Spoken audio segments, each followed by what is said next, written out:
Perfect. Awesome. So I think we're good to go. Can you guys see this all good? Yes. Yeah.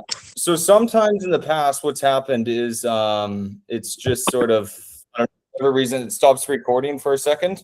So if that ever happens, and I just let me know and I'll get it back going, right? So, but anyway, it'll only take about an hour just to go through, and we're just kind of doing the highlights of I guess your great uncle's war. I think, Matt, it's your great grandfather. Is this correct? Great grandfather is correct. Yeah, spot on. So, anyway, you had quite the story. The thing for us is, and I should introduce myself too. I'm the regimental historian for the Loyal Eddies, but really I just do First World War, and then also I do battlefield tour guiding. So I'm actually connecting with you guys from Belgium right now. So I'm out here for the whole summer, that sort of thing.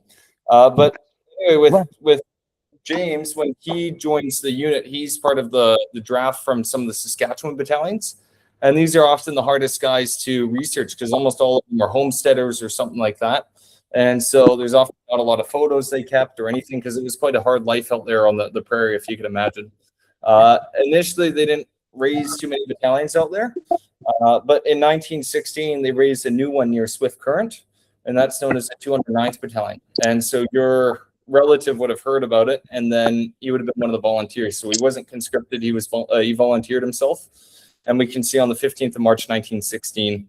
This is quite important because already there were all the casualty lists coming back, heavy casualties. Yet he wanted to go and do it. Oh, all good there, Roy? Yes. Okay, I didn't know if you were saying something. All good. But yeah, anyway, so this is him. He would be somewhere in the photo here. Initially, they went up to somewhere called Camp Hughes. That's where they did a lot of training. Everyone from Manitoba or Saskatchewan, they all converged just outside of Brandon. And it was a massive camp. You can see it was largely tents. There's not much of it left here. But the 209th Battalion was one of the guys who went through there. There, they did a lot of rudimentary training, mainly musketry, marching, drill, that sort of thing, and general military life. But it didn't totally prepare them for what they would experience. Soon enough, after a few months, they set sail. They make their way to England. There, they do a bit more training, and then within another couple months, he eventually arrives in France in April 1917. Now, this is a big month because there hasn't been much that happens, but every few months, the Allies are going to try and do a big offensive to try and push the Germans out. Now, the big problem facing them is this big red line, right? That's the Western Front. And of course, on the Western Front, it's all, oh, do I still got you guys there? Yeah, just the presentation, screen went away. No problem. I'll get it back.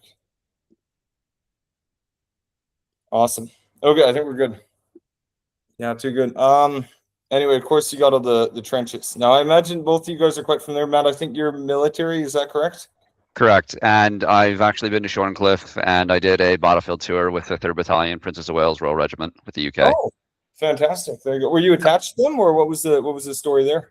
So I went to school in Canterbury, and I was attached there as a Canadian for 2 years. Neat. Oh, there you go. Oh, that's pretty darn cool. And and you knew about your relative's connection at that time, or like a little bit? A little bit. I'd done some of my own, like trying to dig through the records. Didn't really find much. I think the attestment paper was the only one that I really found, and then just bits of story from my family. Gotcha. Yeah. And by the way, before I go too much into this, would you be able to share any stories, any anecdotes you guys have about your relative that you know, or is there anything that jumps out, or no?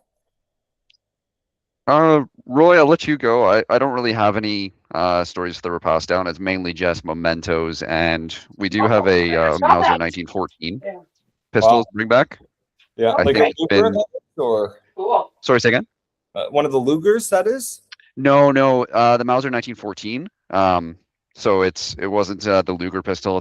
Looks like a standard sort of blowback pistol that the Germans were producing at the time. Oh yeah, okay, gotcha. Wow, that's pretty darn cool.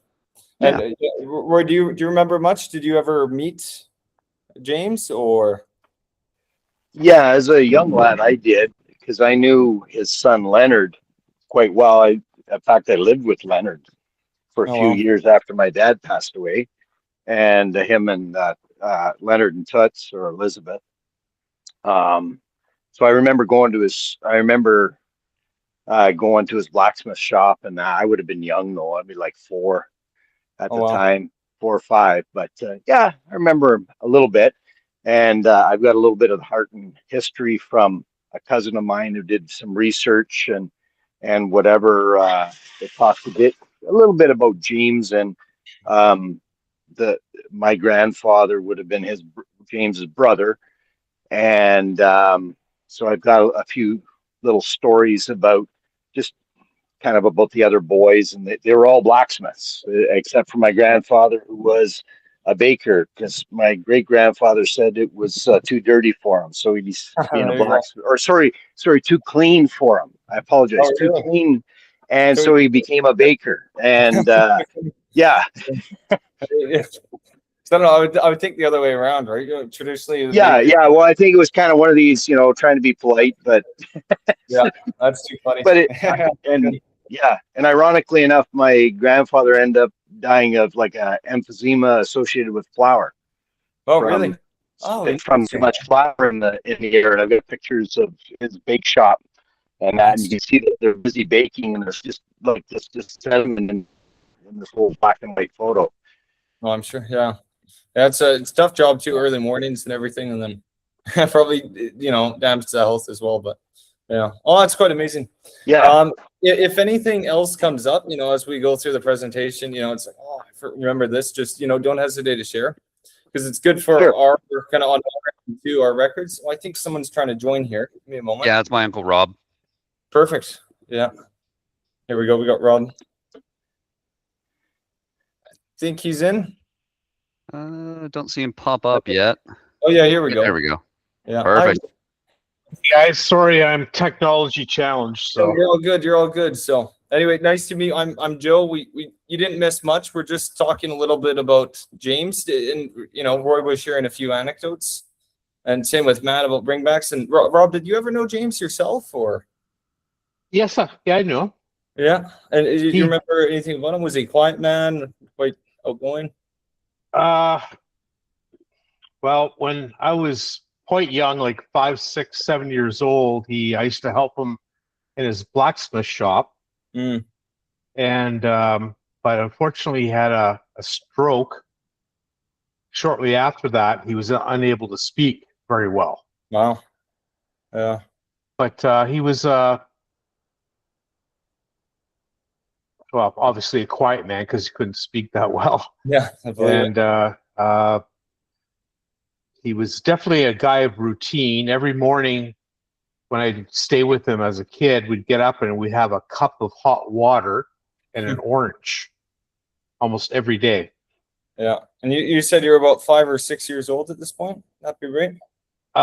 At that point, yes. Yeah. And he died when I was 14. He died in 76. So yeah. Wow. No, that's quite amazing. You never, it doesn't sound like you heard much about the war or anything like that, correct? he never talked about the war that much, no. Yeah.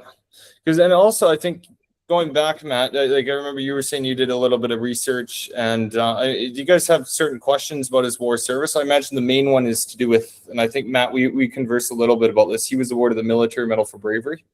I think part of it was, how he got that. Is there anything else you guys are curious about his war?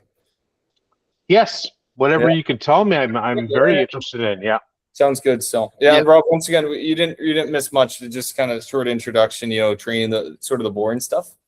Okay. Most of this presentation, it revolves just around his frontline service. We're not doing everything because he was there for quite a while. So if you do every single day.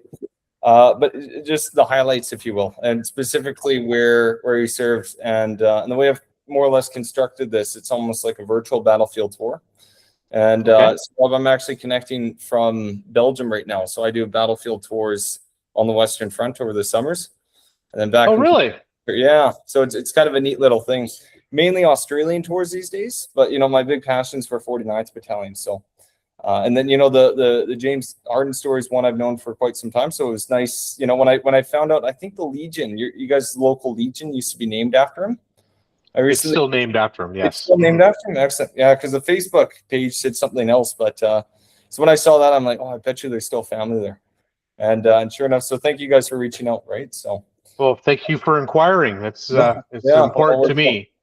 Yeah, well, it should be good. So, without further ado, I'll get it going again. I'll give it a go. And occasionally, too, Rob, sometimes it cuts out with the sharing for some reason. So we'll see how it goes.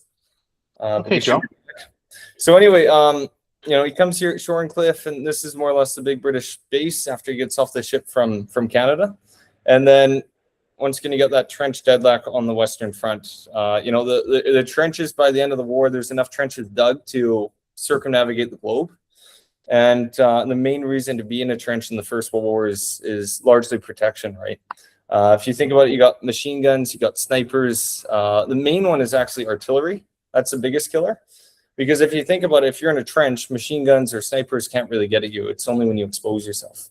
Whereas artillery can be hitting you all the time, and also the different bits of shrapnel, right? So nonetheless, when he arrives on the Western Front, it's actually quite interesting because even though he goes on to serve with the 49th Battalion, he's actually first serving with an entrenching battalion. So he comes in right after the Battle of Vimy Ridge. And so his main job is to dig, right? So he's getting stronger. And the idea of sending these guys to these entrenching battalions, they're close enough to the Western Front that they can really learn the dangers such as machine guns, snipers, artillery, how to keep your head low. And they're also trying to bloody the guys, right? Get them blooded so that when they do join the infantry battalion, they won't lose their heads. What they find with some of the guys when they get with the entrenching battalions, they actually can't keep it and they get transferred out to England or the service corps or something like that to the rear. But all that to be said, you guys' relative, James, he actually passes that test. And so soon enough, in June of 1917, he's transferred to the 49th Battalion for frontline service.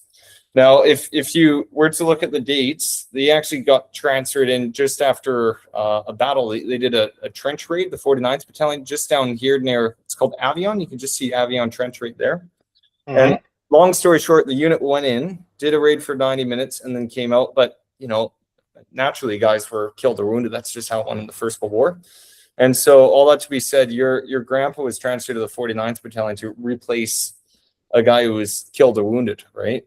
When he gets in there, what they're starting to do is these trench rotations. So there's no big battle happening.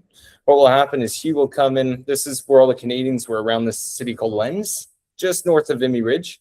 That's where they were in the summer 1917. He'd go into the front line trench for about a week, and then maybe the reserve line for another week. And then he would go about 5, 6, maybe 10 kilometers back and for another week, and then you would rest. And then that whole rotation would start again. And what happens later on in the summer, all the way in September, he comes in right up north to a place called City Saint-Emile. And this is kind of what it looks like. So it's, it used to be this coal mining city. And you can see heavily peppered by shrapnel and artillery fire. And a lot of the time they're based in basements. There's some trenches linking the different houses. And that's where he finds himself in September of 1917. What happens, and I'm sure you guys heard this story, but there's a shell burst that happens nearby. And it actually hits him in the left hand. And so with that wound, he's wounded. In fact, if we look at the 49th Battalion War Diary right here, we can see they're in the line north of Lens. And on the 3rd of September, it talks about the different casualties and that sort of thing. And it mentions that 5 other ranks are killed. And there's 19 that are wounded. And one of the wounded is actually James. So he has to go to hospital and everything like that. Yeah, I remember that wound. I remember you telling me about it. Yeah. But this is the thing. It's almost a blessing because the following month, the Canadian Corps moved north up to a place called Ypres. Now Ypres is famous. That's where In Flanders Fields was written and all that sort of thing. And in 1917, that's a big offensive for the British Army, which the Canadians were a part of. And where they were trying to get to was the Belgian Channel coast or to the town of Passchendaele. And the Battle of Passchendaele, eventually the 49th Battalion go over the top, and they have horrendous losses. So, for instance, with his Unit 8 company, so all the guys he would have served with, there were about 120 guys that go into action. And then within the next day, there's only 30 left on their feet. So if you think about it, they just get absolutely wiped out. So still to this day, it's the bloodiest day the 49th Battalion ever went through. And luckily, instead of being in that bloody assault, he was in a hospital bed recovering from his wounds. And so it was known as a blighty, so he got out. And seriously, it might have saved his life. He returns to the Western Front and we can see by the records right here, once again, wounded. And he eventually returns to the Western Front in November. But one of the cool things, and I just noticed this on the file when I was going through, reported from base wounded, and then he's admitted to number 3rd Canadian General Hospital here in Boulogne on the 4th of September 1917. He's there for quite some time. And if you remember what I was saying about John McCrae in Flanders Fields, John McCrae was actually a doctor, and this was actually his hospital in 1917. So one of the doctors, your great-grandfather, your great-uncle, and I think, Rob, it's your grandpa we're talking about here. Is that correct? Yes. So he would have seen John McCrae, not knowing the celebrity he was, but literally in that hospital, because you can see right here, he was there for quite some time, a few weeks, right? And so it's kind of a neat little parallel. And then at the same time, when all the time, when he's in hospital back in Flanders Fields, that's when that bloody battle was happening. So luckily he's out of it, right? So when he eventually comes back, not much. Joe, the presentation has dropped out again. Gone? Darn. I gotta Sorry, forget about the system. No, you're good. And it's funny too. I pay for this system, and you think if you pay for it, it would work a bit better. But yeah, awesome. But anyway, by the time he comes back, the front lines hadn't changed much. He rejoins them just outside Ypres, and then they come back to Vimy, and at that same time too, if we were to zoom all the way out, and we were looking at the whole front lines of the whole wide world in the First World War, the Eastern Front just closed down. Russia left the war; they had too many losses. And they had a revolution and all that sort of thing.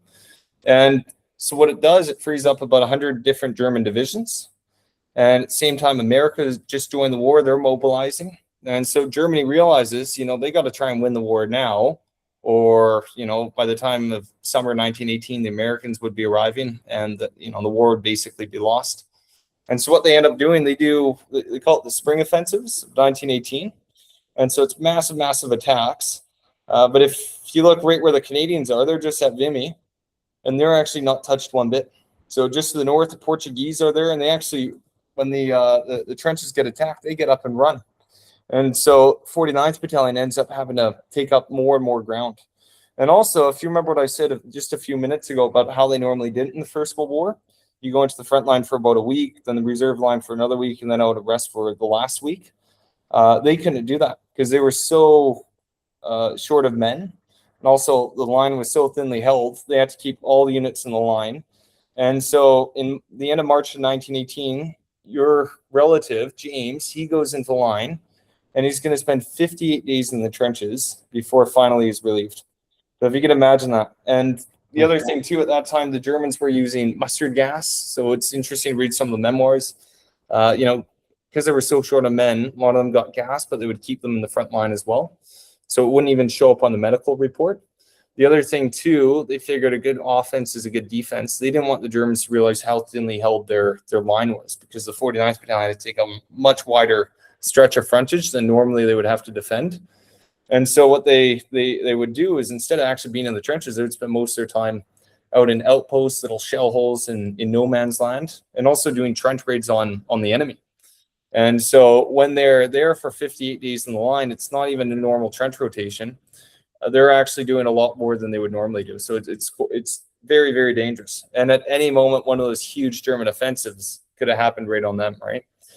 So that's quite remarkable. And it seldom shows up in either the regimental history or if you speak to members of the Loyal Edmonton Regiment today.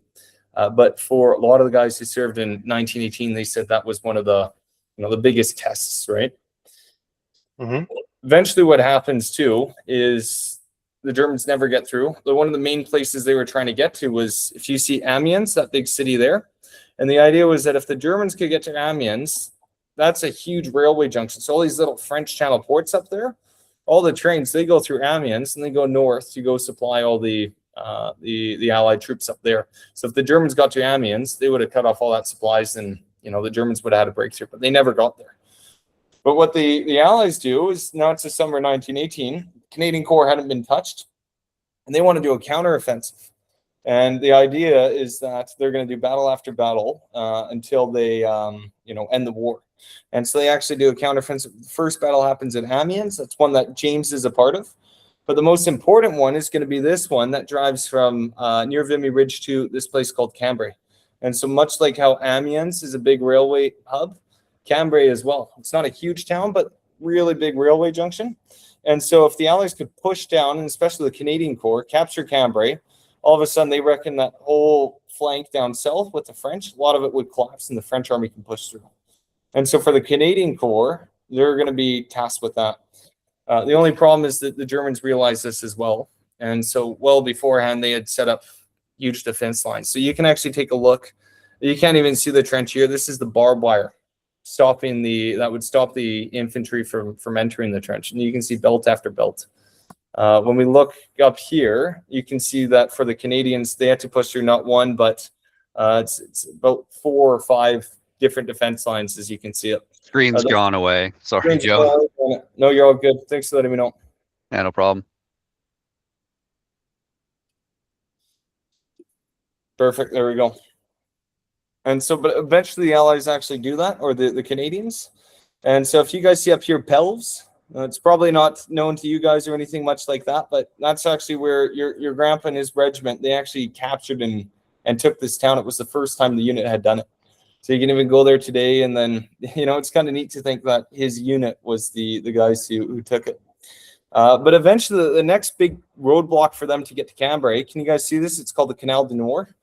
And it literally is this moat.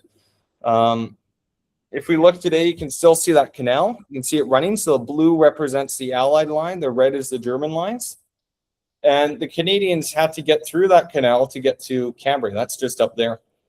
And so when they looked at this canal, they realized that between Inchy and Artois, you get a little bridge here, and Saint-Macquan, there's actually no water there. So it was totally dry. The canal was in construction during the First World War, and they never finished it. And so the Canadians thought, you know what, we're going to try and puncture through here. And in doing so, then we could just fan out and capture all the ground. The only problem was that's where the Germans were expecting the attack. So it was most defended. They did a lot of preparation, solid artillery bombardment, and that sort of thing. And eventually, they broke through it. Now, at the time, the 49th Battalion was well in the rear, and James would have heard the news, and they actually got bussed in towards the front line. And their role wasn't to, you know, capture the initial ground. The 49th Battalion would be used all the way up here to try and push into Cambrai. You can see these are actual aerial photos taken that month, so September 1918. And the main thing to notice here is you don't actually see all the trench lines and stuff like that you traditionally see on the Western Front. So it's a different type of war. In fact, this is known as open warfare. So there's tanks going into action. There's scouting patrols up ahead. And so really with this battle we're going to be talking about it, you got to think about it a bit more as a sort of a Second World War battlefield, because that's more like what it is. Eventually, once again, the Canadians push up here. And for our 49th Battalion, on the second day, or I guess third day, they end up right down here. Now, their main objective is to get to this high ground up here, Killoy Hill. The idea is that if you capture the high ground, then all the other troops can get into Cambrai and get to that railway junction, all that sort of thing. If you don't capture the high ground, the Germans can set up machine guns, and they can shoot enfilades, so on the side, and wipe out all the guys. So that's the objective for the 49ers. They don't really know what's facing them, because unlike the other positions where, you know, the line doesn't move too much, they've well penetrated into the German line. And so they send up airplanes before battle, and they don't really see much. They just see a couple shell holes and that sort of thing. A lot of the buildings are, you know, only partially destroyed, so there's some rubble. And so what they think, and it's true, but some of those shell holes, they might actually be occupied by enemy troops. And worse, there might be a machine gun. Same on the flanks and the little villages over here. They reckon that some of the buildings might house machine guns themselves. And machine guns are the big problem, because when you advance in the open, each of those things can fire 600 rounds per minute. And they also find that by this stage of the war, most of the German infantry are willing to give up. But really, the crack troops, the ones who are those machine gunners. So, I think we got someone else trying to join. Just going to let them in.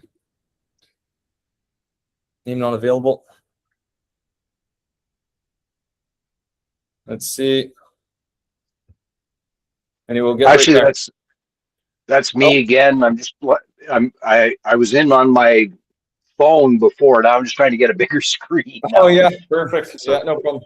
And the other thing, in the meantime, too, I'm going to give a quick shout out to my cousin Elgin Harten, and he probably would have knowing James a lot more than us because because he's in his Oh, yeah. 90s.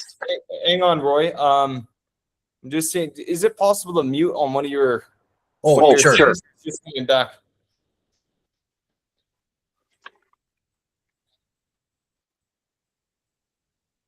There. I'm going to try to Yeah, get a hold of my great. cousin Elgin and see if he can't get in here too. Oh, that'd be great. I passed on the link to him, Yeah. and he's in his almost his 90s. Wow. So he'd have a little more insight on James too. But perhaps even Roy at the end, if maybe you can ring him or call him on the phone. Yeah. So that's one of the problems with, sometimes the, technology can be a bit, a bit challenging, Yeah. right? So Understood. Yeah. Perfect. Awesome. Well, I'll just get back to it because this is quite important for you guys as relative here, right? So once again, their objective is up here. They don't know what they're going to come up facing. The big problem too is they're really experienced in trench warfare. That's what they're used to. But now this is open warfare. But luckily, right before this battle, they'd done a lot of open warfare training, so they have some of that to go back to. Now, when the attack happens, if you guys see, this is each of these coys. That means different companies. So when we talk about a company, we're only talking about 100 guys in the First World War. And a company, this is actually James's unit. And so this is the sunken road that the 49th Battalion came to that night. Now there's this motorway that comes by in the industrial park and all that. That's new. But this sunken lane, if you still go there in France today, it's the same exact cobblestones, same exact, hedge and bank that James would have seen. And as soon as you would have hopped over that bank, you would have been, trying to get rid of this. You would have been going into the enemy. And they once again, they didn't exactly know where they were. Yeah, presentation's down again. Sorry, man. Geez, really? Yeah, it's just annoying. giving you nothing but grief. It's terrible, hey? It's just bad luck, that's all. No, you're all good. Thanks for letting me know. Perfect. So eventually the attack starts that morning, 8 a.m. And initially the troops go forward and they say that the artillery bombardment that was meant to be helping them, it's quite sporadic, and even worse, there's some shells falling short. Nonetheless, there's initial success. There's some German outposts right in front of them. And immediately as the soldiers are moving forward, the Germans actually come out and they surrender. So that's what James would have been seeing right away. So it looks pretty good. Eventually, they actually come across a bit more resistance. So these X's, what that actually represents is 2 machine guns. And so for B Company who are advancing, their company commander is killed outright. One of the German machine guns, they open up and they start inflicting casualties on them. So they lose their company commander. So already that command and control is falling down. Meanwhile, A Company, they're still got their leadership, and he says, okay, we'll go attack them on the flank. And so they're able to knock them out. Now, it's interesting, too, because if you read from the reports, a lot of the guys are actually firing from the shoulder. So quite skilled. And you can imagine with the rifles, it's different from a lot of the First World War battles where you think they're moving in like ants, or just walking to their doom. These guys are working together. And then once again, now they're still moving on. What they expect to come across, because now what they can see is they're going over this open ground. Eventually, the ground just drops down. And right where you can see this old railway line right here, that's actually a sunken road. And historically speaking, for the 49th Battalion, the Germans love their sunken roads. It's almost like a natural trench. And so right away, they start anticipating enemy fire. In fact, what happens, it's 3 machine guns that open up right on the flank up here. Now, each of those machine guns fire about 600 rounds per minute. And it's just absolutely devastating fire. So it's crucial for them to try and get forward, but B Company can't do it. They can't take them from the side. And so for A Company, their company commander seconds a couple guys, including your relative from what we can ascertain, to flank around. And they say to go through the valley and meet up at the railway triangle over there.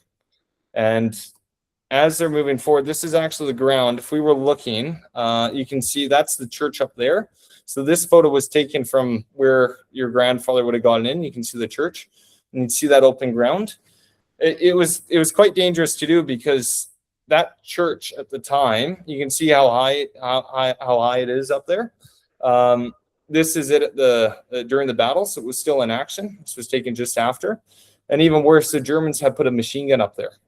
And when we look at the maps of what's actually going on when James and all the other his other group of 49ers are moving up, that church, it had actually checked the advance of the 1st Canadian Mounted Rifles from Saskatchewan, and so they were all pinned down, and so that machine gun started shooting on the side from them.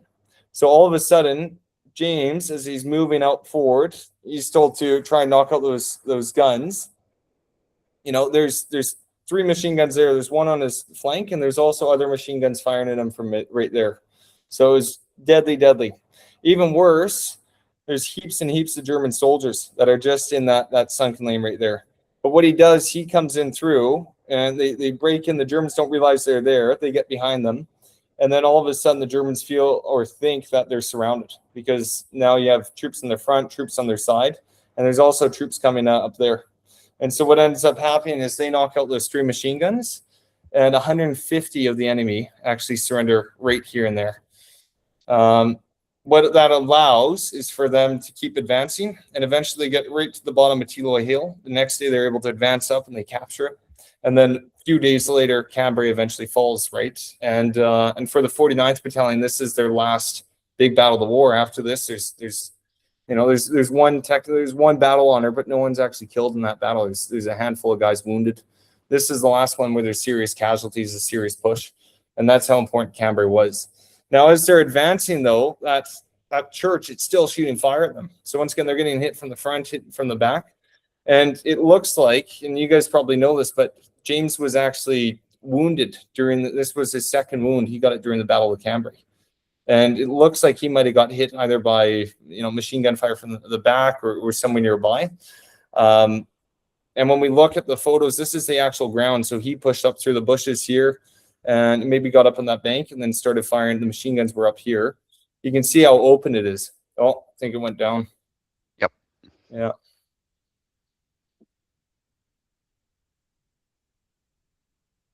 You can see how open it is. And then I've heard a couple interviews by 49ers, and they were saying that, especially from the fire from Teloy Hill, it was quite devastating. Anyway, but I digress. What this is probably what you've guys not seen before. I don't think so. Has anyone seen this? No. No. I remember when I was looking through I can't remember what the form is, but it's typically the attachments and detachments and posting locations. Yeah. Where at the very end of it, in very fancy script, there's like a 1919 awarded military medal for service. But it So that's doesn't the only really. one I've seen. Yeah. So unfortunately, for a huge amount of awards are awarded for. It's called the 100 Days Offensive. But because there's so many awards, at the end of the war, they had other stuff to do. A lot of times they didn't actually record what was happening. And so for most Canadian infantry units, if your relative served with, let's say, the 50th Battalion from Calgary, and he got the military medal, almost certainly if he got in the same battle, we wouldn't actually know what he got it for. But luckily with the 49th Battalion, someone just after the war, he actually kept a record of all of them. The only problem, we have them at our museum, but it's important to share these with the families because, it answers that question. So if we read it out here, for conspicuous gallantry and devotion to duty during the operations at Cambrai, this non-commissioned officer during the attack on Teloy, September 29, 1918, led his composite section of riflemen and bombers through a hail of machine gun fire. He displayed a magnificent example of courage and devotion to duty to his men, and greatly facilitated the advance by skillfully directed fire of his section until severely wounded. And so if it wasn't for him doing that act, they wouldn't be able to push on, or perhaps they might have been able to, but 3 machine guns, that's pretty dangerous. And so once again, eventually they were able to capture Teloy and all of Cambrai. But he was singled out for his bravery. There was other guys who were part of that party, but the officer who witnessed it, it was obviously Corporal Harten who was leading from the front. And so that's why he was awarded that military medal for bravery. And that's one we got right here. The other awards, and Roy, I think it's you who has these medals. Is that correct? Yes. No, it's No, Me. I don't. yeah. Rob has them. Well, Robert Rob, has. you've got them. Excellent. Gotcha. Yeah. And so what we got here, that's the military medal. So on the front, it would be King George V, and at the back, you'd have for bravery in the field. And I'm sure you guys noticed this, but each of those medals, the Victory Medal, which is awarded for serving in an active theater war, and British War Medal for going overseas, they're all quite unique because they actually have his engraving, his name on the side. So you'd find his service number, his rank, his full name, and then also the unit. But once again, you don't get that actual citation. So the reason he got this special medal, the Bravery Medal, it's all for this. And whereas these are, more for serving at the front. But it's quite remarkable what you think he was doing. I think at the time he was 29 or perhaps just turned 30. So most of the guys who are doing that, they might be 18 or 19, young guys. But and you just, I guess when you do it, you want to do it for your friends, because what he would have been seen is all the guys getting shot up. And so to advance and literally go into almost certain death, because once again, it's described as a hail of fire. It's quite something, right? The other photo here, have you guys seen this one before I posted it? This was a colorization we had done. Have you seen this or no? I've never seen it, no. This is, No, I never found it. We have it at our museum, and it was taken of him, and it's signed on the back, either Jim or James Harten, I can't remember, but we can figure it out. And it was actually taken in France in either 1917 or 1918. And it literally says on the back, carte postale, so we know for sure. But yeah, it's quite amazing. Do you guys have other photos of Jim as well, or James rather? Yes, I do. Oh yeah, and who's that? Rob. Rob, yeah. Yeah, maybe I'll close the presentation here. Let me do this. Stop sharing.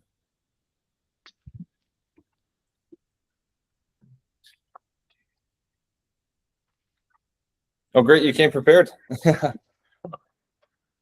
Somewhat. Matt, did your dad ever find that steel box? Or do you know? So he thinks Steve has it now. Steve has it? Yeah.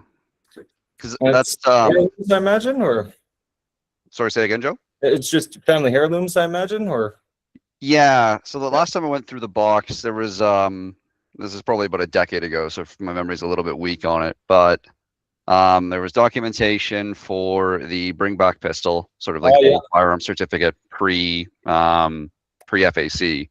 yeah. And there was a card for like a regimental association, but it wasn't the 49th. It was like the 60th or something like that. I tried to trace the numbered battalion, but it didn't make any sense. Yeah, it wouldn't be 209, right? It wasn't 209. It was a 2-digit one. Okay. So I'm not sure if there was a numbered battalion that the Eddies perpetuate still, or Yeah, if it was something that got sometimes missed. the local, I think, let me just Google, I think, 68th Battalion, perhaps. Oh, that's lovely. Yeah. Hang on. Because 68th is Saskatchewan or Regina. Let's see. Wow, what a photo. That's awesome. I got That's some more too. Oh, geez. Hey, that's amazing. Look at the Japanese Canadian too. Wow. I So got that the name. I got the names of these guys too. what's the name on the back of that? The 6 there. These are actually copies of the originals. I have to dig up the originals here. That's amazing. I got some more. I got Joe. this one. Oh wow. So do you want? Oh, that's a good shot. Hang on. Do you want copies of these, Oh, Joe? I would love. Yeah. Jeez, that's I great. could set. These are copies. I can send them to you if you want. Yeah. Or even if you have digital copies of them. Wow. I would need somebody younger than me to help me with that. I'm not. Yeah. Yeah, I'm coming back in August, so I can take care of it. Oh, that's good. And then I'm back in Alberta in September, and so Okay. perhaps we can link up or something like that. Yeah, I come to Edmonton probably once every couple of months just to do some court work, but Oh, good stuff. Yeah, and likewise. So with Calgary. So yeah, but this is the original picture. that's the original. Hey, that's great. So Yeah. you can see on the and Matt, I'm sure you would be able to tell, but he actually has his 2 wound stripes there. Yeah. So that was taken as when he was coming home. And then, yeah, but Rob, if you have the names of some of the guys on the back, I'm just curious who they are. Or if it's This one here is actually a postcard, but doesn't have the names on the back. This is another postcard. good. Now Now this one Yeah. has the names on the back written Brilliant. down. Yeah. Can you read out the names there? I'm just curious who they are. Looks like Sergeant Chrétien, Yeah. Lieutenant Spears. Yeah.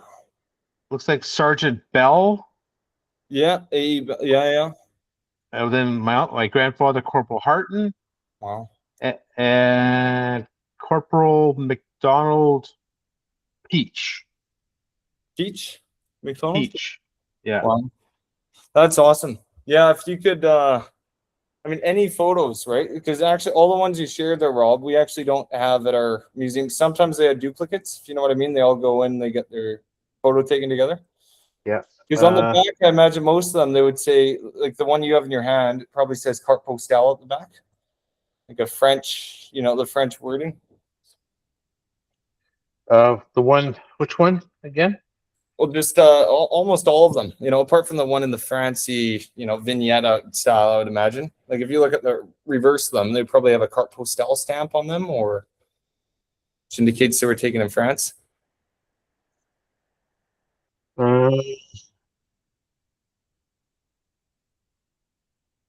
Yeah.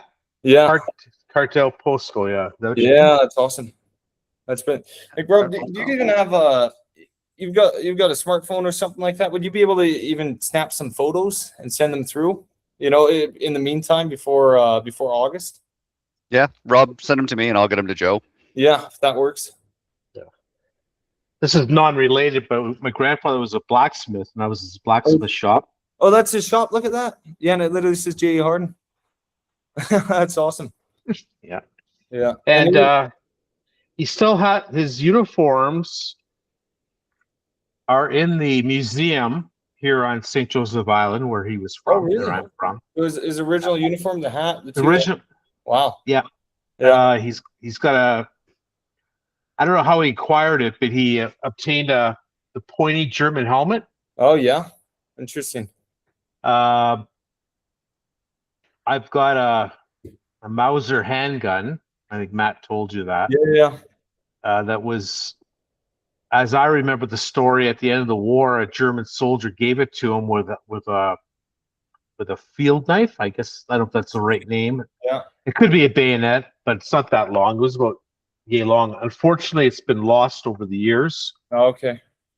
Talk about an archive. Yeah. And then yeah, and that what museum is that? Sorry, is that the Legion has it, or no, the St. Joseph Island. Island. Yeah. God, I can't remember. I'm sure I can find it. I'm just looking it up. Here, I could. Yeah, I got it right here. St. Joseph Island Museum. That's awesome. Yeah, he has a lot of his military stuff in there. Yeah. And because do you guys have photos of the stuff, or perhaps I'll contact them and they would be able to take a photo or something like that. I don't have the photos, but I could get them if you wanted them. Yeah, I could take them out too, or sure it'll work out. Yeah. Is this stuff on display? Do you know, or is it? It's on display. Yes. Fantastic. Yeah, because that's the main thing. Sometimes they get in a museum and then they're not out there. Like I know a lot of people they'll donate to Canadian War Museum, but they're almost it all ends up in the basement, right? So yeah, well, there's so much room for display, right? So yeah, no, it's so true. Yeah, that's amazing. And no diary or anything like that. No memoir.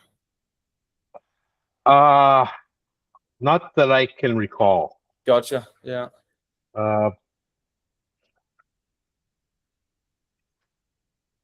There might be something, we call it the metal box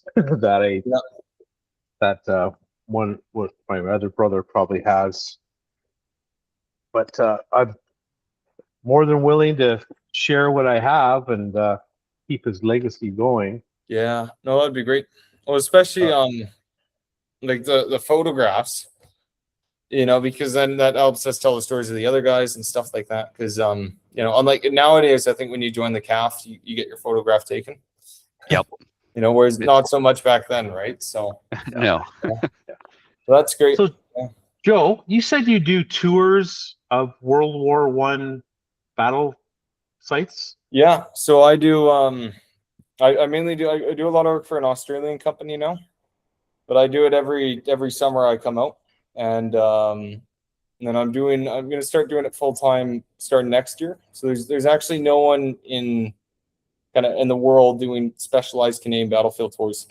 So the idea is that if you had a family member like you guys, taking you out to the exact places that it'll happen, along with the main sites, right? So, but yeah, the other thing we do, and I'll include you guys when we do the mail out and that sort of thing. Every year we do a 49th Battalion battlefield tour. And so, in fact, next year we're unveiling our big monument, hopefully. And so it's actually a statue of a 49er. But the whole idea is that, people coming on those tours, you have to be a descendant of a 49er like you guys there. And so what you end up meeting are different people who actually knew your relative as well. I don't know how you best say it, but anyway, it's all descendants, right? So anyway, I'll let you guys know about that too in the future. But yeah, if you guys ever want to come out to France or, really get in the nitty gritty, just drop me a line and that sort of thing. We can make it work. Right on. I did 10 years ago. I went to Yipes or Yeeps I did 3 days of tours. Went to the Vimy Ridge and the standard places, and I just couldn't believe how many graveyards there were. Yeah, there's a lot.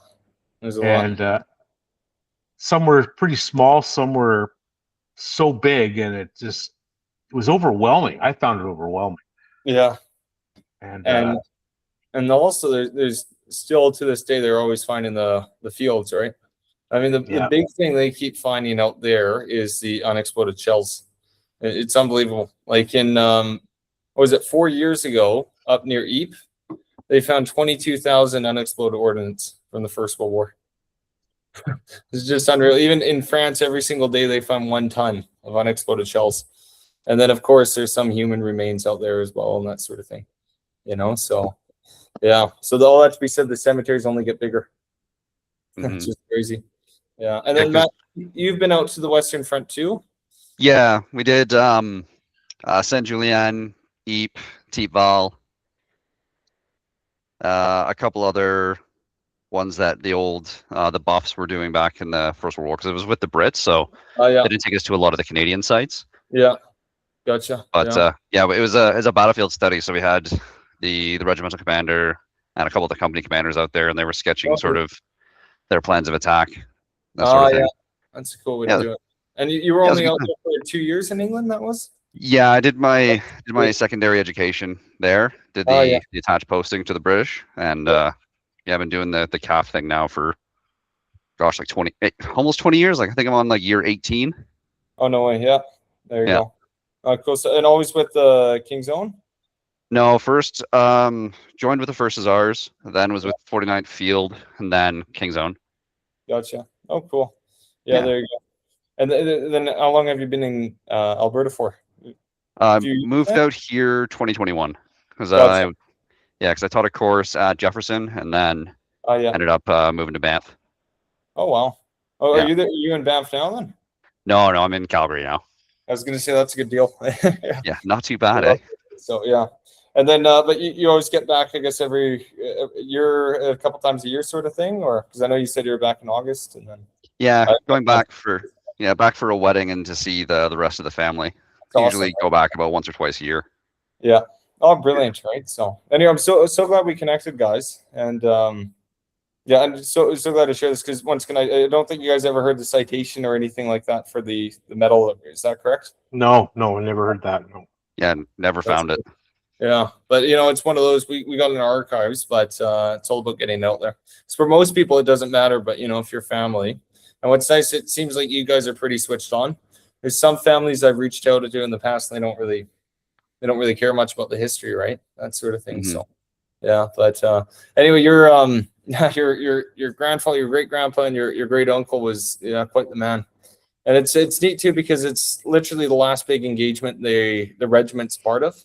And so, long story short, if you were to survive that battle, you would have survived the war. But what we find with your relative is literally putting his life on the line on the last day. and no one wants to be the last guy shot dead. But remarkably, he got through until eventually he did get wounded. But he made it through, so that's good. And the last kind of thing too. Yeah, sorry. I was just want to know a bit more about him being a blacksmith. So as soon as he got home, did he become a blacksmith and then like return to Ontario, or? He was never out west. Yeah. Not that I know of, but Yeah. Like, did he just come back to Ontario after the war, sort of thing, or? As far as I know. Oh, go ahead. Yeah. Sorry, I didn't mean to interrupt, Robert. Yeah. You're like, you knew him as up till your, at his stroke with talking. My understanding is the Hartens, TIN Hartens, and the reason why I say, can you hear me okay? Yeah. You got your word. Okay. Just a little bit of echo in my earbuds. Oh, yeah. TIN Hartens came to St. Joe Island. In 1903, I believe, they became TEN Hartens through the census. So TIN Hartens back in Ottawa, Renfrew area, are the direct descendants of the TEN Hartens, like the line. The TEN Hartens, being blacksmiths, would go out west to thrash and work the steam engines. And that's where James, I believe, because he had all brothers that were blacksmiths, stayed, and he opened his own blacksmith shop there. That's how he ended up in the First World War, joining in that area. That's my understanding. I'm not 100% on that. And then after the First World War, when he came back, maybe he probably closed up his blacksmith shop before he left, came to St. Joe Islands, married. His first wife died in childbirth with their son Leonard on Christmas Day, and then eventually remarried, which is Robert and his brother's mother. So that's my understanding. Does that sound right, Robert? Well, Uncle Leonard was born. I know my grandfather's first wife died, but Leonard, he lived. Like he died about 2009. Right. He had no children. Then my grandfather remarried Beatrice Adams. Right. And then had my mother in 1930. But I can't remember anything about my grandfather, like if he was born on St. Joe's Island, or I'm not sure where he was born. Yeah, he was. He was. His dad was David Harten. Mm-hmm. And David Harten Jr. actually joined the Canadian the Canadian military at that time, and went off to the First World War. And unfortunately, in England, he got tuberculosis and came back and died back in the 30s. So, but my understanding is that when Leonard was born, his first wife, I think it's McKay, Sarah, died in childbirth on, whether it's Christmas Eve or Christmas Day. Okay. Yeah. So you think too, you go through the war, you lose all these friends and everything, and then you get married, and yeah, something like that happens. So, hey, it certainly was a lot tougher than me.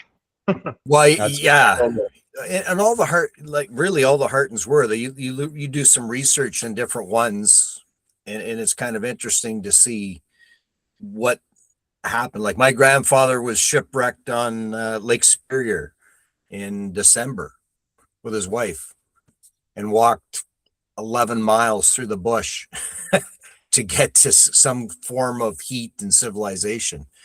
So, but it's interesting that we all have an interest not only in James, of course, but the First World War and that, and we've all myself included, have gone to France. I've been to Vimy. On my way back home from Kandahar in 2009, I stopped there on a layover, going from modern day battlefield where it's still boots on the ground to the First World War. So it's and to see what the trenches and different things that they went through, it kind of brings it home a bit more. Yeah, no Netflix on the front lines, is there? No. So Roy, who are you in Yes. Afghan with? What's that, Matt? I went. So I'm still a reservist. I'm a captain in the. I'm in the cadet program, Oh, okay. and I went over as a civilian. My civilian trade is with Bell, telecommunications and data transmissions. So I went over I volunteered. Bell gave me a leave of absence, military leave of absence, and I went to Kandahar as a civilian lineman working with the military linemen Oh, on okay, the right on. base. Yeah, and then Laura, my wife, she went in 2005 as a barber to Kabul. Okay, I was wondering if Laura was your wife, because I was thinking, Yeah. oh, I remember, yeah, Laura went to Afghan, and then she said her husband went to Afghan. I was like, I wonder if it's the same one. Yeah, yeah. Well, Matt, and Matt's dad. My wife had a barber shop in my grandparents' old bakery, Harten's Bakery. So On Queen. on Queen Street, that's right. Yeah. Yeah. So, but no, this is very interesting, all the research you've done, because I was able to get some of the records from the 49th, but trying to read through the cursive and whatever, it's not easy. But yeah, but also, just kind of knowing where the unit was and the dates and that sort of thing, right? So Mhm. yeah, and I That's- think Matt, that's you had super. said you were speaking to some loyal Eddies on exercise, about the, Yeah, right, that sort of thing. But yeah, but no, it's an amazing, but it is one of those battles that you never really hear about. I mean, did you guys hear about Cambrai before this, or? oh yeah, Yeah, you've heard. it's a huge deal for the Armor Corps. Yeah. Oh yeah, but that's actually a different battle. So Oh, different Cambrai? 17, and then the Oh Canadians. yeah. Yeah. But I mean, Robert and Roy, have you heard of that before too, or because for your relative, that was kind of his big battle, right? That sort of thing. But yeah, unfortunately, I guess Yeah. that's one thing though, where Mhm. yeah. But you guys, when you went to Vimy, you actually weren't far away at all. So in fact, if you kind of knew where to look, you might have even seen Cambrai on the distance. Right, and that's the amazing thing with these battlefields. When you go there, they're just all so tiny. So you do not have to go far to, walk in your relatives' footsteps, right? So and even guys, when you went out to Vimy and you looked out, because everyone's been up to the memorial, right? Yeah. When you look out, you see the big city out there. That's actually Lens, and so that's where James was wounded the first time, on the north side of that. So if you remember, if you look out and off to the left, there's they call it the double crassier. It's two big slag heaps up there. And so it's right around there. That's actually where the shell came down and wounded James. So it's so it's neat that you guys have already sort of walked in his footsteps, if you know what I mean. Not just in Canada, but also overseas. But yeah. Anyway, guys, pleasure to meet you all. And Yes. Thank you very much for getting in contact with us. it's 10 p.m. at night, right? So yeah. But Yeah. what I did, I hope and I trust, I think that actually I got the recording sign up here. So what I'll do, I'll upload it to YouTube, and then I'll be in touch with a link to all you guys or everyone I've been in touch with. So if they want to watch it on YouTube or anything like that. And then likewise, I can share the link to the presentation, especially the citation. I imagine that's the most interesting part. So you guys have it for your records as well. Yeah. Awesome. Yeah, that'd be great. And then also, Matt and Robert, if you guys could try and figure out, I'm absolutely super excited to see those photographs. So if you guys could take some photos, and I guess Robert, if you send it to Matt can forward it on to me. That'd be wicked. So Awesome. Is it better to take a picture of the picture, or yeah, have for it now, digitized? ideally in the future, if you could get it scanned or something like that, or perhaps when I'm back in Canada or something like that, you could actually mail it to us and we can mail it back to you. We have a proper scanner, and then we can share you the proper file so your family has it as well, because we can scan up to I think about 1200 DPI, where you get really nitty, Really good. yeah, really good quality, that sort of thing. But we'll figure it out. But just in the meantime, if you could take a photo and just send it off to Matt, that would be awesome. So. Yeah. Okay, that's great. Yeah, I'm glad I dug all this stuff up. Well, that's awesome. Seriously, super exciting. And I've not seen those photos before, Yeah. so and I must have 500 different photos of the 49th, right? So that's pretty darn cool. One other little quick tidbit of Harten history is James's first cousin son is David Johnston, Governor General. Really? Passed. What? Yeah. That's pretty Alexander was David Johnston's great grandfather of the Hartens. Very cool. David Johnson's great grandfather was a Harten? His grandmother was a Harten, and his great grandfather would have been Alexander. Oh, okay. That's who had all girls except for one boy at the end. Or not at the end, but the youngest would have been a boy. 7 girls, I think it was. That's amazing. Yeah. Anyways, 7 for what it's daughters. worth. Yeah, well, fantastic, guys. Anyway, pleasure to meet you guys. Yep. Thank you. I guess it was a mini family reunion. Yeah. Thank you. For sure. So we'll learn something new today. But seriously, what an amazing family. Tragic too. Gosh, even Roy, what you were sharing about how I think you said that James's first wife died in childbirth with their son. Yes. Crazy. Yeah, Leonard. Can you imagine that? Yeah. We ended up, he joined the Merchant Navy during the Second World War. Oh, really? Yeah. So as I said to Leonard, I said, Leonard, you're like a target floating around in the middle of the Atlantic. God. True story. It's dangerous. Imagine that. Yeah.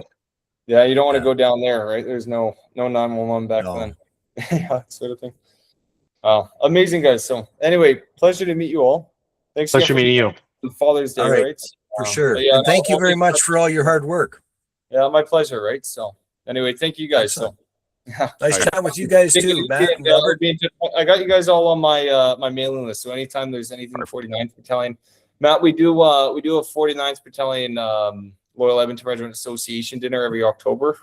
You're welcome to come up one day and that sort of thing. It's a bunch of loyal Eddies, but likewise, we'd get you in there with your family connection. Everything would be awesome, right? So yeah. So we put it up on the slideshow that goes on. So anytime there's family like yourself, we'll have a special thing for Harten and everything like that, right? So and same for all Joe. else if you guys can make it out. Joe, I'm going to be in Edmonton in October. Oh, are you? Oh, this is so good. Actually, I'm going to Calgary, but I'm going to go to Edmonton as well. Yeah. Well, What day is that? Yeah, I think it's 26th, October 26th. But if you guys, Matt and Robert, if you guys can maybe make a weekend out of it or something like that, we can come by. We got our own regimental museum there, so we can do a full tour. We can go downstairs and stuff like that. So I can show you guys that. Might be tough. I'm getting married that weekend. Are you getting married? Oh, congratulations! But hey, congratulations. Or that or whatever. Yeah, congrats. Yeah. But no problem. We'll find a time that works. I imagine, Robert, that's when you're going to Calgary, right? Yes. Yeah, there you go. So even maybe a few days before, a few days after, we'll figure it out. For sure. Yeah. Oh, it'll be good. Hey, congrats. I've never been to Edmonton. Oh, no, hey, you're not missing too much, especially in October. So, awesome. Hey, anyway, take it easy, guys, and I'll catch you guys later. So I'll be in touch with the follow-up with all the information. So Thank you, everybody. Bye-bye. Cheers. All right. Have a good night. Cheers.